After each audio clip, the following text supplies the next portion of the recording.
Hello, Carlos. Hey. How are you, man? Good, you? Good. Pretty hot this weekend, but you're used to sitting in quite a hot car recently. Not the best end to the Austrian Grand Prix. Will you have to take a new power unit on board this weekend? Still under evaluation. Still looking at all the available options. We also need to see a bit how the overtaking is here, how everything comes into play. With the heat, the tires, and eventually we will take a decision. But obviously, there's a chance it will happen.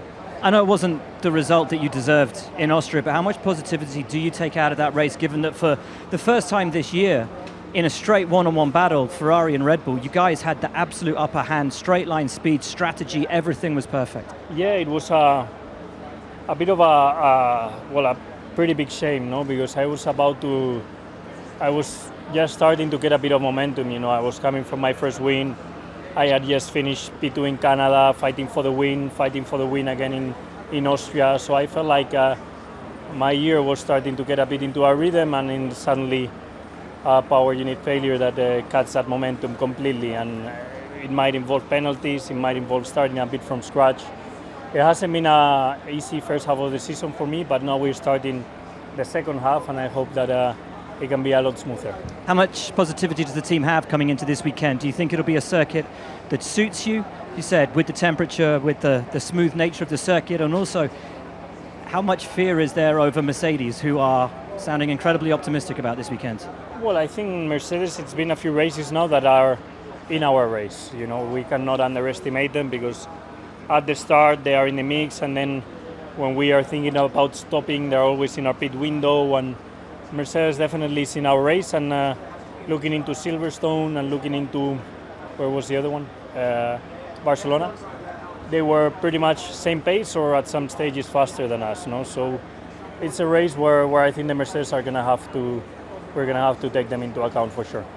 You've got pretty good records around this place. How much are you looking forward to returning to Circuit Paul Ricard, even in this extreme temperature? Yeah, it's very hot, but actually it's still better than in Monaco. In Monaco it's a bit more humid, so I'm actually quite happy to be here compared to Monaco. So happy that this weekend is not in Monaco, the Grand Prix. I think the previous years have been quite good around here, but that is not a guarantee anymore because of the new cars and the regulations. They completely basically change everything, and I'm still looking forward to it. I'm also looking forward to see how the tires are going to hang on in this heat, which it's not going to be easy. Even if you go for a run ride, it's a lot harder on yourself already. So imagine the tires, the car, the engine, everything. It will be a tough one.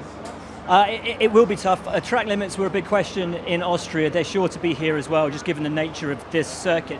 How much clarity have you guys got? How much certainty have you got with the new direction of race control? It's clear that it's the white line. I think only in Austria it's a little bit more difficult to judge, because a lot of the corners are blind, and if you get a bit of understeer, it's very easy to just go over the white line, and nobody really does it on purpose, but you could see how easily it was done there. So I think we can agree to something a little bit more flexible, and it doesn't even need to be more complicated for people watching. It's just for the drivers to be, that is a bit easier, because I think within like 25 laps or 30 laps, I think everyone was on like 2 strikes already. So I think it just shows that it's very hard to achieve. I think around here, yes, it will be a little bit of an issue, but I don't think as bad as in Austria. In Austria, for the first time, one-on-one fight between you guys and Ferrari. Ferrari appeared to have that straight line pace advantage, be able to put the moves on you guys rather than the other way around. Was that a circuit-specific thing, given the deck that you guys experienced, or have they made the steps forward to be able to really bring this fight to you?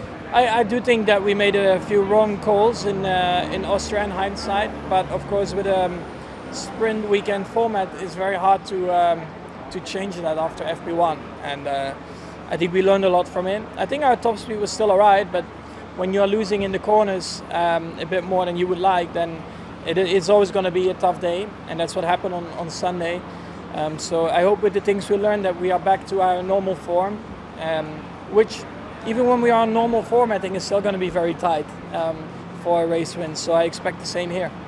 Just a very quick one. Mercedes, are they a threat this weekend? Maybe they are, I hope not.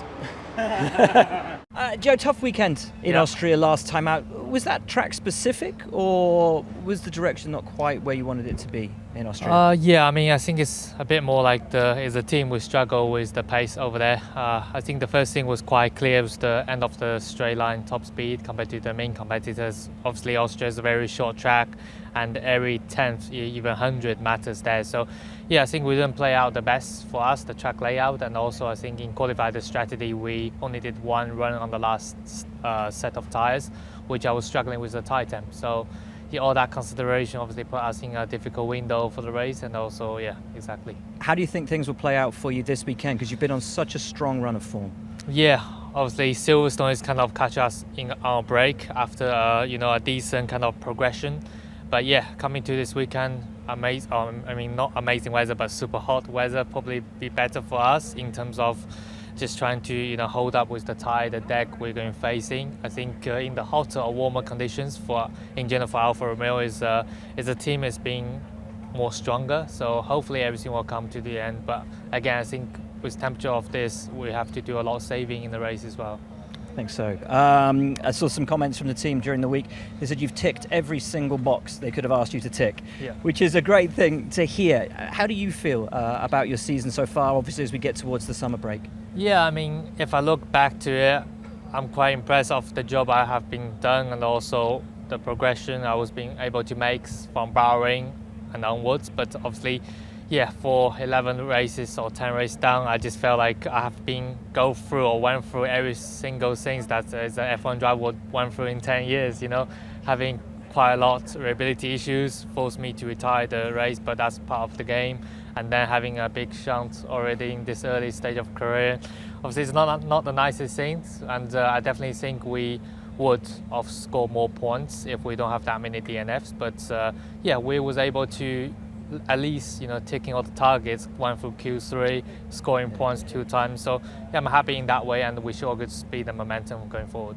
How much is the team looking forward to this Grand Prix weekend, given that you've got your first major upgrade since Imola? Yeah, hopefully the upgrade is gonna behave as we expected.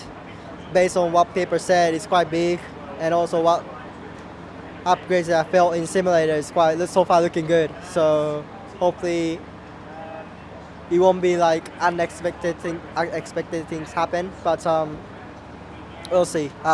We need at the same time we knew that we need a big updates based on what performance we had in Austria.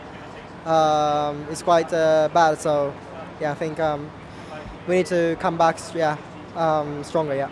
How difficult has this season been? Because it's not been a normal Formula One year. Normally upgrades occur pretty regularly and that progression is constant, whereas this year teams have had to choose when to bring those upgrades. And so you take a jump forward and then you kind of level out, and then take a jump and level out. So it's up in steps rather than a continual progression. I think because we didn't have